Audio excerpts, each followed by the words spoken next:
Graça e paz, em nome de Jesus. Toda glória ao nosso Deus, bendito seja o nome do Senhor, a Ele todo louvor, toda glória, para todo sempre.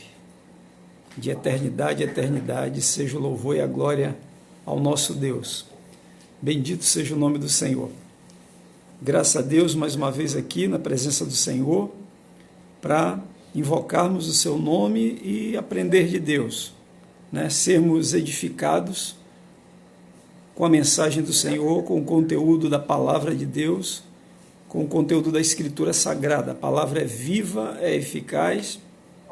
Então esse momento é o momento em que nós nos unimos em oração, na fé, na presença do Senhor, num só Espírito, para juntos sermos edificados e desfrutarmos dessa comunhão que para nós é vida. A comunhão do Senhor é vida. Ela resulta em vida. A própria Bíblia nos fala, que a lei do Senhor é perfeita e restaura a alma, A palavra de Deus, o conteúdo da palavra de Deus é perfeito e faz a vida voltar, restaura a vida. Então esse é um momento que é vida para nós, que resulta em vida para nós, que produz vida para nós. É o momento em que estamos na presença do Senhor, em oração, em unidade e na exposição da palavra, na leitura e na exposição da palavra de Deus. Então, vamos orar ao Senhor Deus e pedir que Ele nos abençoe nesse momento. Em nome de Jesus Cristo, oremos ao Senhor. Oremos. Senhor, nosso Deus e nosso Pai, em nome de Jesus, oramos a Ti, meu Senhor. Nos colocamos diante da Tua santíssima presença, em espírito e verdade, Pai. Ao Senhor Deus nós rendemos graças, e ao Senhor nós damos glória, ao Teu nome nós glorificamos e bendizemos, rendemos graças ao Senhor, Pai, de todo o nosso coração, porque só o Senhor é Deus, e o Senhor é um Deus fiel, zeloso, misericordioso e compassivo, Pai. Tu és fiel e muito bom, por isso nós estamos aqui reunidos em Tua presença, cada um, meu Deus, no seu lugar, na sua casa, onde estiver, mas unido no mesmo propósito de fé, de esperança e de amor na Tua presença, para desfrutarmos, Senhor, da Tua presença, mediante a Tua graça que nos é maravilhosa, Pai. Por isso, Deus abençoa neste momento o lugar onde estamos.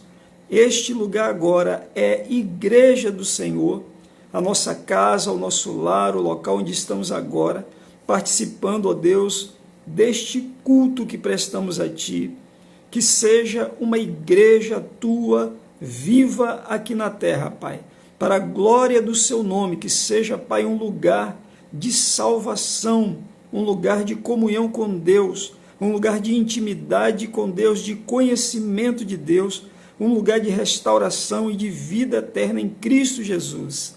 Pai amado, abençoa cada família neste momento, cada lar que essa palavra está entrando, que essa oração está entrando, Senhor, seja abençoado por Ti neste momento. Que haja cura, que haja salvação, que haja libertação, que haja conhecimento, crescimento, edificação e consolação, Pai, através desta palavra. Que o Senhor nos santifique e nos abençoe em Cristo através da palavra. Então, meu Senhor, eu Te peço em nome de Jesus, abençoa cada servo Teu, a cada pessoa que vai estar ouvindo essa mensagem. Abre os olhos do entendimento, abre o entendimento para que possam compreender a Escritura. Eu Te peço em nome de Jesus, repreenda todo mal, cancele todo mal e desfaça todo mal contra todo aquele que ouvir essa palavra, contra todo aquele que estiver neste momento e estará também unido em oração, com essa oração, diante da Tua presença, Pai. Agora ou depois, numa outra oportunidade, quando acessar, meu Senhor, deste meio de comunicação, meu Pai, ou próprio Instagram, ou no YouTube, meu Senhor, mas que o Teu nome seja glorificado, que o poder do Teu Espírito seja atuante nesta mensagem, nesta oração e na palavra que vai ser pregado, e como está escrito na Tua própria palavra, que ela não volta vazia, Senhor. A palavra que sai da sua boca, ela não volta vazia, mas antes ela prospera para aquilo a qual ela foi enviada. Então, Senhor, em nome de Jesus, que todo aquele que ouvir seja tocado pelo poder do Teu Espírito Santo para a salvação, para a conversão, para conhecimento de Deus, para a verdadeira fé que salva, acompanhada de obras que Deus preparou antecipadamente para que nós vivêssemos nelas. Então, Senhor, abençoa cada família nesta hora, cada servo Teu, cada pessoa que tem o desejo de Te conhecer, de ter comunhão contigo, de aprender de Ti e tem o desejo de salvação, que sejam abençoados em o nome de Jesus, de modo especial para a glória do Senhor, Deus único e vivo para todo sempre. Em nome de Jesus, amém. Amém, queridos? Então, é o seguinte, vamos continuar lendo aqui João capítulo 10, tá? Logo que nós vamos ler do versículo 22 ao versículo 30, tá bom? João 10, do 22 ao 30. Acontecia uma festa da dedicação, uma das festas judaicas lá em Jerusalém, né? E Jesus, ele é interrogado lá no templo. Ele estava andando lá no templo e tal. Naquela festa era comum, né? O povo de Israel, né? O povo judeu, né? Eles tinham várias festas que foram ordenadas quando Moisés escreveu aqueles 5 livros, né? Que os judeus chamam de Torá, que significa a lei, né? Os 5 livros da lei, o Pentateuco, os 5 primeiros livros da Bíblia, né? Por ordem, escritos a partir de Moisés. O livro mais antigo da Bíblia, na realidade, é o livro de Jó, tá certo? Mas na sequência bíblica ficou os 5 livros de Moisés. Então, os 5 livros de Moisés é o Pentateuco, que se refere à lei, né? Que os judeus chamam de Torá. E quando Moisés escreve esses 5 livros, né? Gênesis, Êxodo, Número, Levítico e Deuteronômio, há uma série de prescrições da lei judaica para o povo de Israel, para que eles obedecessem aqueles preceitos e vivessem, né? Para sempre, eternamente, na obediência daqueles preceitos, né? Muito embora aqueles preceitos são impossíveis de que qualquer ser humano os pratique 100% na sua totalidade. E por que isso? Porque a lei serviu e serviria para conduzir o homem a um Salvador, né? Para que o homem tivesse conhecimento do pecado, entendimento de que nele não há justiça para a salvação, de que nele não há perfeição para a salvação, né? Mas que ele precisa e precisaria de um Salvador, né? A Bíblia diz que a lei aponta para Cristo, serviu de condutor a Cristo e verdadeiramente conduziu a Cristo, tá? Por isso Jesus foi enviado ao povo judeu primeiramente e a todas as nações a partir de então. Então a lei ela serviu para dar ao homem o conhecimento do pecado, mas não serve e não serviu para o aperfeiçoamento de coisa alguma, né? Lá na carta aos Hebreus, aquele que escreveu, que supõe que foi o apóstolo Barnabé, né, disse que a lei não aperfeiçoou coisa alguma, tá certo? Tanto que era necessário que essa lei fosse passada e viesse um novo preceito, que é a nova aliança, que é o sacerdócio eterno de Cristo, né? Segundo a ordem de Melquisedeque, não segundo a ordem de Arão, irmão de Moisés, mas segundo a ordem de Melquisedeque. Então, nós vemos aqui o seguinte, Jesus estava ali em Jerusalém, a festa da dedicação, e era inverno, e ele passeava no templo. Vamos ler, versículo 22. Celebrava-se em Jerusalém a festa da dedicação, era inverno. Jesus passeava no templo, no pórtico de Salomão. Rodearam-no, pois, os judeus e o interpelaram. Até quando nos deixarás a mente em suspenso? Se tu és o Cristo, dize-o francamente. Respondeu-lhes Jesus, já vos disse e não credes. As obras que eu faço em nome de meu Pai testificam a meu respeito. Mas vós não credes, porque não sois das minhas ovelhas. As minhas ovelhas ouvem a minha voz, eu as conheço e elas me seguem. Eu lhes dou a vida eterna, jamais perecerão, e ninguém as arrebatará da minha mão. Aquilo que meu Pai me deu é maior do que tudo, e da mão do meu Pai ninguém pode arrebatar. Eu e o Pai somos um. Tá? Nós vamos ficar por aqui, tá certo? Depois a gente vai, na próxima oportunidade, ler do versículo 31 até o final aqui desse capítulo, tá certo? Até o 42. Mas vamos nesse pequeno trecho aqui. Era a festa da dedicação, estava o maior movimento lá em Jerusalém, era um período de inverno. Jesus passeava pelo templo, estava lá andando no templo, o templo era enorme, né? Jesus passeando lá com os discípulos e tal, e de repente vem os judeus e vêm questionar a ele, né? Interpelam a ele, arguem a ele e dizem a ele: até quando nos deixarás a mente em suspenso? Se tu és o Cristo, dize-o francamente. Jesus já tinha dito inúmeras vezes, né? E o que é que nós percebemos aqui? Que quando alguém não acredita, ele tem que ficar pedindo provas e pedindo provas e pedindo provas e pedindo provas e pedindo provas, porque ele não crê, né? Quando uma pessoa não crê, meu amigo, ela pode ver o que vê, não vai adiantar nada, né? A fé é dom de Deus. A fé a gente não adquire por treinamento, por prática, por isso, por aquilo, por ensinamento. Não, a gente recebe de Deus. Lá em Efésios capítulo 1, Paulo diz que a fé é dom de Deus, tá? A fé não é uma coisa nossa. A própria Escritura diz que Cristo, né, subindo ao céu, distribuiu dons entre os homens, tá certo?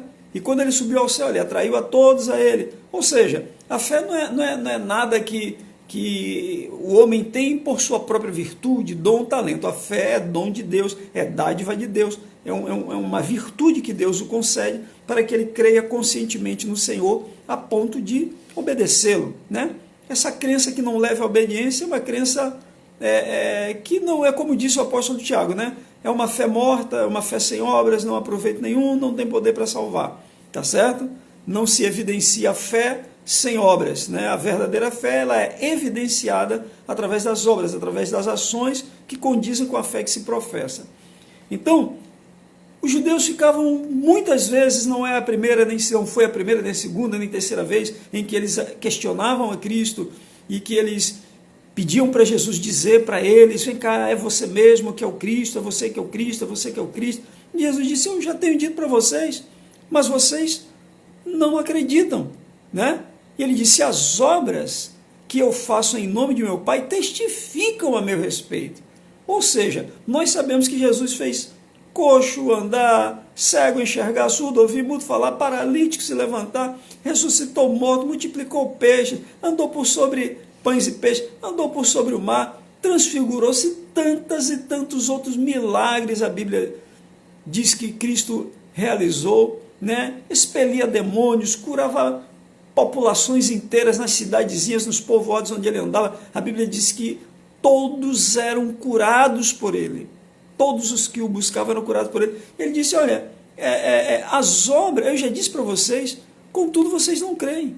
As obras que eu faço em nome de meu Pai, elas testificam a meu respeito. Ou seja, eu não preciso dizer que eu sou o Cristo, basta você olhar e ver o que eu realizo em nome do meu Pai, né?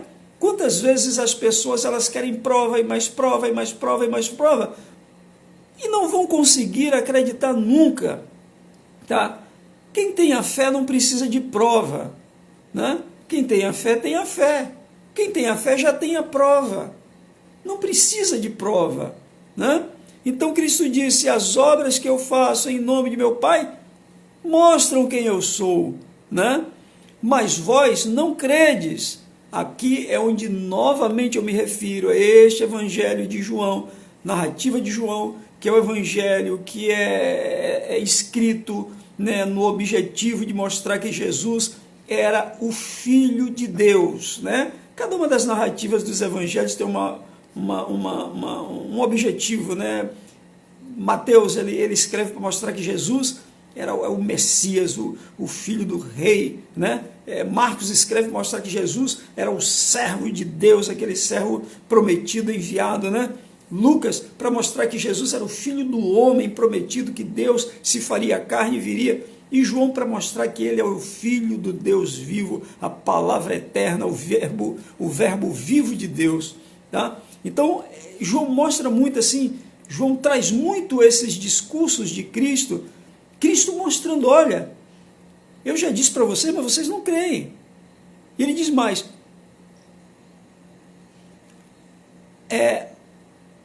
vocês não creem? Porque vocês não são das minhas ovelhas. Olha como Cristo fala, versículo 26, mas vós não credes, porque não sois das minhas ovelhas.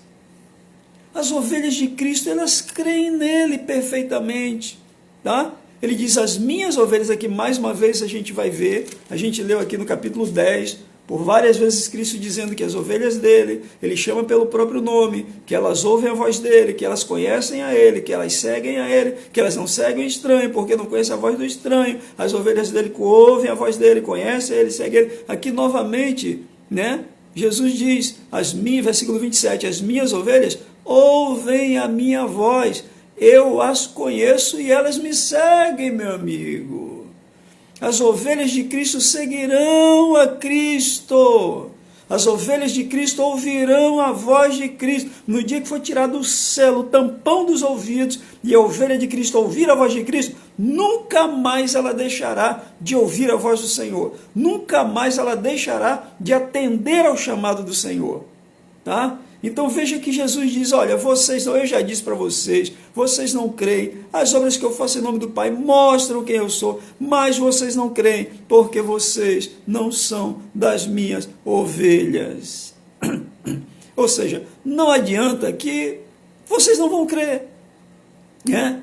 Existem aquelas pessoas que tornam a dizer que querem sinal, e prova, para provar Deus em alguma coisa. Meu amado, Deus não tem que provar nada. Ele já provou tudo, ele já provou o amor dele por nós. O mundo inteiro sabe que Deus enviou Jesus para morrer por nós, tá? O mundo inteiro sabe que Deus enviou Jesus para nos salvar dos nossos pecados. Ele já fez isso, a prova já está cabal.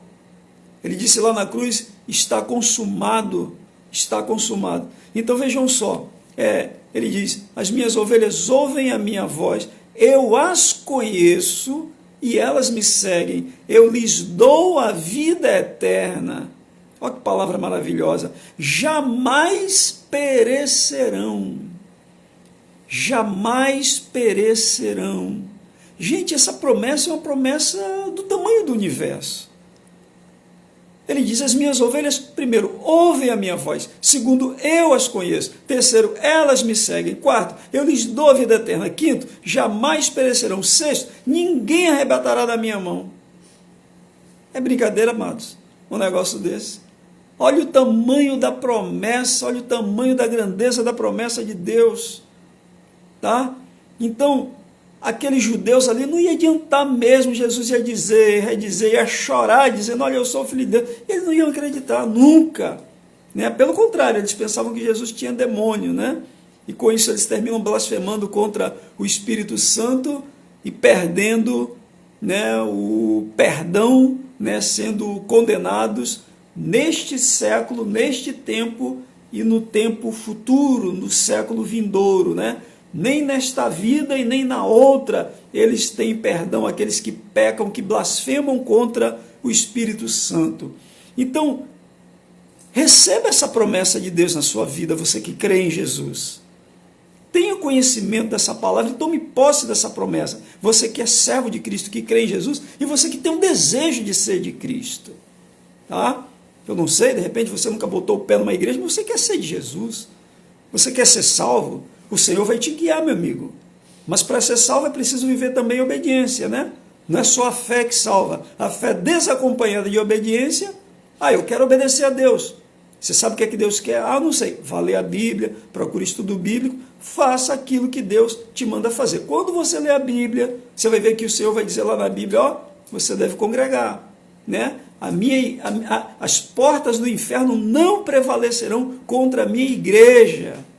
Você tem que estar unido, você tem que fazer parte do corpo de Cristo. A igreja é o corpo de Cristo, né? A igreja não é uma pessoa sozinha, a igreja é o corpo de Cristo, é a unidade do corpo de Cristo. Se nós estivermos reunidos em um local, ali está a igreja do Senhor. Nós estamos unidos agora, eu na minha casa, você na sua, outro na outra, outro na outra, um monte de gente aí, cada um na sua casa. Estamos unidos, isto é igreja. A Bíblia diz que nós, o nosso corpo, é templo do Espírito Santo e a própria igreja do Senhor é templo do Espírito Santo. Não sou eu individualmente, sozinho que sou templo do Espírito Santo, e você sozinho também não. Você é templo do Espírito Santo, eu sou templo do Espírito Santo, mas a igreja do Senhor, o corpo de Cristo, é o templo do Espírito Santo.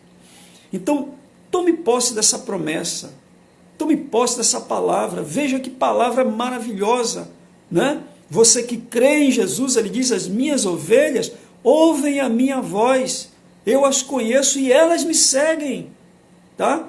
E quando você quiser seguir a Jesus, você vai dizer, Senhor, me guia, conduz os meus pés a um local que eu possa congregar, que eu possa fazer parte do teu corpo, que eu possa me unir ao teu corpo, cumprir aquilo que o Senhor ordena para que eu alcance a salvação e a vida eterna, né? Mediante a fé, acompanhado de ações que correspondem à fé, que nada mais é do que a obediência aos preceitos do Senhor, tá certo?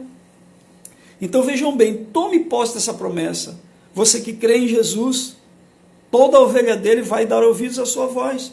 Toda ovelha dele vai segui-lo. E ele conhece cada uma das suas ovelhas. Nós vimos aqui no capítulo 10, né, anteriormente, que a gente leu quarta-feira, que ele chama elas pelo nome, meu amado. Ele chama cada ovelha dele pelo nome. Jesus me chama pelo meu nome. E ele te chama pelo teu nome. Olha que coisa maravilhosa, né? Ainda que você não ouça com esses ouvidos, mas ele nos chama pelo nosso nome, né? Fulano, fulano, fulano, as ovelhas dele ele conhece, as ovelhas dele ouvem a voz dele, seguem a ele, né? Glória e glória e glória a Deus para todo sempre. Então, irmãos, isso é uma palavra que nos enche. Isso é uma palavra que nos edifica, que nos fortalece, que nos vivifica, que nos dá poder, que nos dá força, que nos edifica, que nos encoraja e que nos consola. Gente, é maravilhoso demais. É maravilhoso demais. Ele diz, as minhas ovelhas ouvem a minha voz, eu as conheço, elas me seguem, eu lhes dou vida eterna, jamais perecerão, jamais vão perder-se, jamais irão para o inferno. Por quê? Porque a ovelha de Cristo, ela vive nos padrões de Cristo.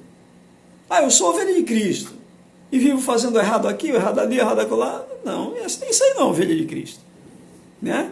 Isso aí não tem nada a ver com ovelha. As ovelhas ouvem a voz dele, ó. E quem ouve a voz de Cristo não vive em pecado. Quem ouve a voz de Cristo não anda fazendo besteira. Quem ouve a voz de Cristo não faz o que quer, procura fazer a vontade de Deus, né? É a diferença. Muita gente enganada aí dizendo, eu sou de Cristo, porém fazendo tudo que não deve. E no final, como é que vai ser? Há uma palavra final que diz, apartai-vos de mim, malditos, para o fogo eterno, preparado para o diabo e seus anjos, vós que praticais a iniquidade. Então as ovelhas de Cristo não vivem na prática da iniquidade. O próprio apóstolo João disse que aquele que é nascido de Deus não vive pecando, porque o que permanece nele é a divina semente e não pode viver pecando, tá? As ovelhas de Cristo têm a divina semente em si, tá? E porque a divina semente está, não há mais como viver na prática do pecado. Outra enorme, grande, tremenda dádiva de Deus para nós, né? Então, a palavra nos afirma, as ovelhas, primeiro, ouvem a voz do Senhor. Depois, elas são conhecidas pelo Senhor. Terceiro, elas seguem ao Senhor. Quarto, elas terão a vida eterna. Quinto, jamais perecerão. Sexto, jamais ninguém vai arrebatá-las da mão do Senhor Jesus. E mais ainda, em sétimo lugar, para a glória de Deus Todo-Poderoso, Jesus diz, aquilo que o Pai me deu é maior do que tudo. Irmão, eu sou maior do que tudo, você é maior do que tudo, nós somos maiores do que tudo, porque o Pai nos deu para o Senhor Jesus Cristo, o Filho do Deus vivo, o Rei dos reis, o Senhor dos senhores, o Príncipe dos reis da terra. Nós somos maiores do que tudo. Ele diz o que aqui? De novo, aquilo que meu Pai me deu é maior do que tudo, e da mão do Pai ninguém pode arrebatar. Eu e o Pai somos um. Glória a Deus. Motivo de festa, eu e o Pai somos um, da minha mão, ou seja, da minha mão ninguém pode arrebatar. No capítulo 10 anteriormente, você vê que Jesus Cristo, ele diz que ele dá a vida dele para reassumir as ovelhas que Deus, o Pai, lhe concedeu. Ninguém tira da mão dele, versículo 17 e 18, do capítulo 10. Ele diz, eu espontaneamente dou, tenho autoridade para entregar e também para reavê-la. É por isso que você vê, nem todo servo de Deus nasceu num lar evangélico, né? A grande maioria foi perdido mesmo, né? Mas o que é que acontece? Estava lá entregue, mas ele já deu a vida para reaver. Então, quando chega aquele momento, ele diz, agora eu tenho autoridade sobre essa ovelha, porque ela é minha, eu dei a minha vida por ela, ponto final, acabou. Pronto, o diabo não pode fazer mais nada. Satanás não pode fazer mais nada. Porque ele diz, essa ovelha foi comprada pelo meu sangue, eu derramei meu sangue, eu dei a minha alma, a minha vida por esta vida. Satanás não pode tocar, meu amado. Satanás não pode fazer nada. Todo poder me foi dado nos céus e na terra, disse o Senhor Jesus. Você foi comprado por Jesus. Ele pagou o preço de sangue, ele derramou o sangue dele por você e por mim. Eu fui comprado, você foi comprado, eu sou dele, você é dele. Ninguém pode tomar eu e você das mãos dele, porque ele é Deus e ninguém pode arrebatar da mão dele. Outra coisa, nós jamais pereceremos eternamente. Nós teremos a salvação eterna, redenção eterna, vida eterna e desfrutaremos da glória eterna. Nós fomos chamados, como Paulo escreve aos Colossenses, para o reino e glória do Senhor. Nós somos chamados para o reino e glória do Senhor. Isso é promessa, isto é riqueza.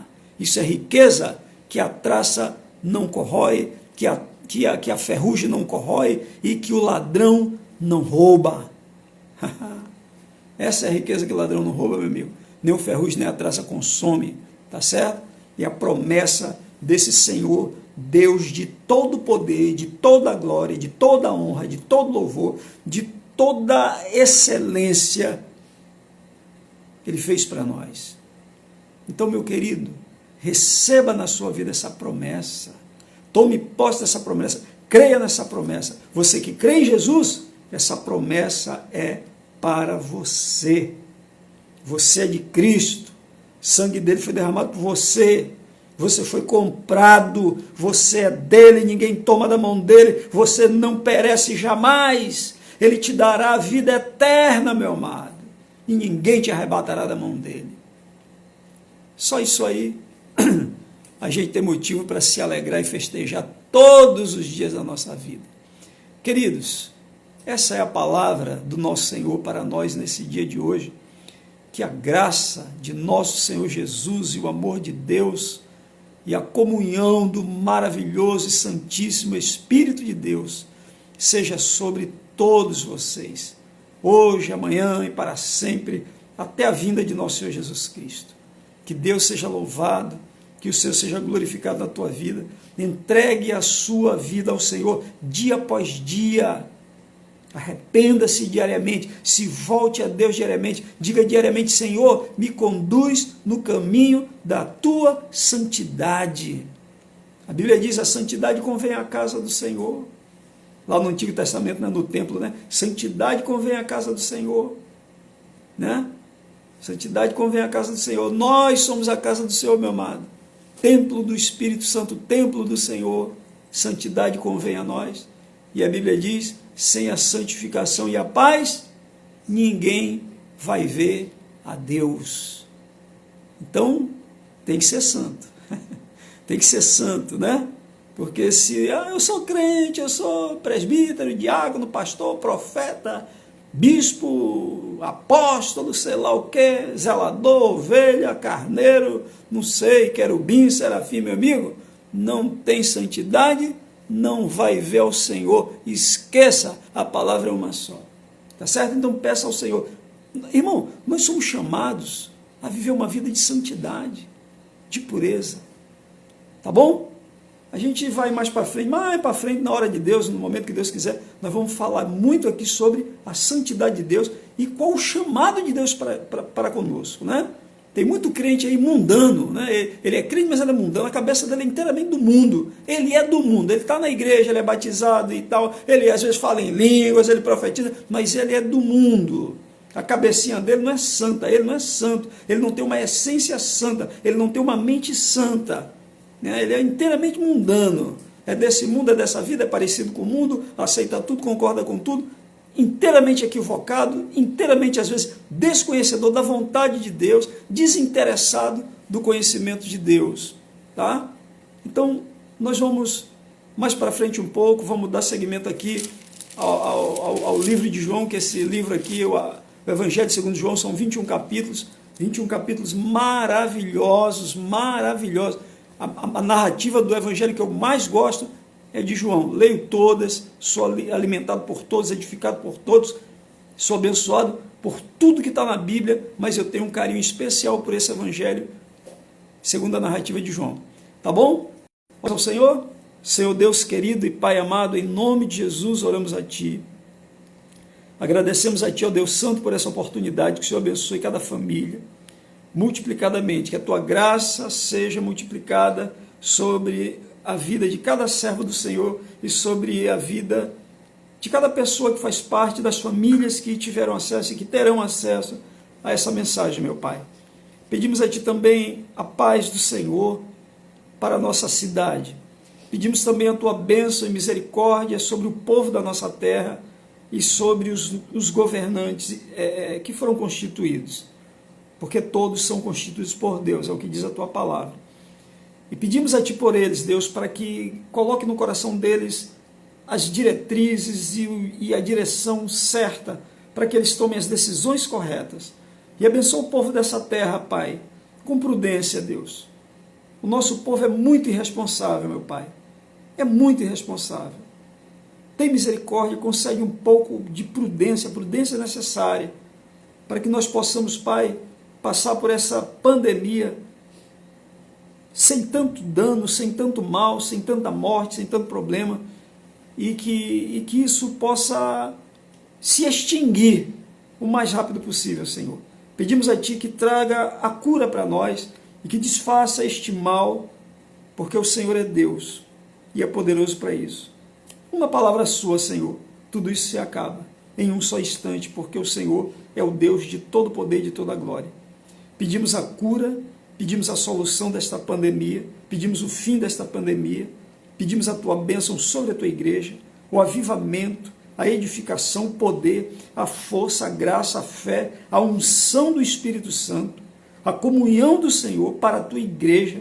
Pedimos a salvação das famílias, pedimos um grande avivamento no meio da Tua igreja, no meio da nossa cidade, na nossa nação. Pedimos, Pai, faz justiça também nessa nação. Senhor, julga a causa do Teu povo, a causa dos sofridos, dos injustiçados. Pedimos também, Senhor, traz cura, traz prosperidade, traz oportunidade de emprego, de trabalho, Senhor, para os pais de família, para os jovens que se formam, Senhor, e têm dificuldade de entrar no mercado de trabalho.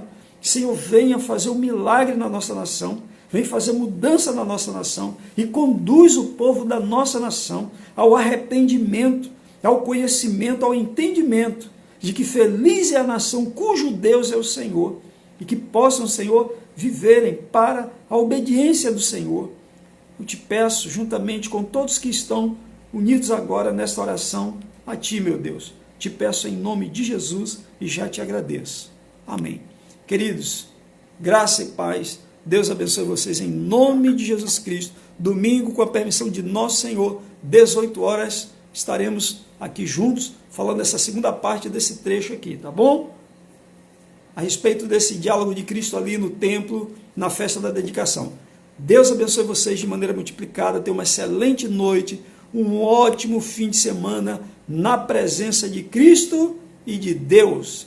Deus te abençoe em nome de Jesus. Graça e paz a todos. Amém.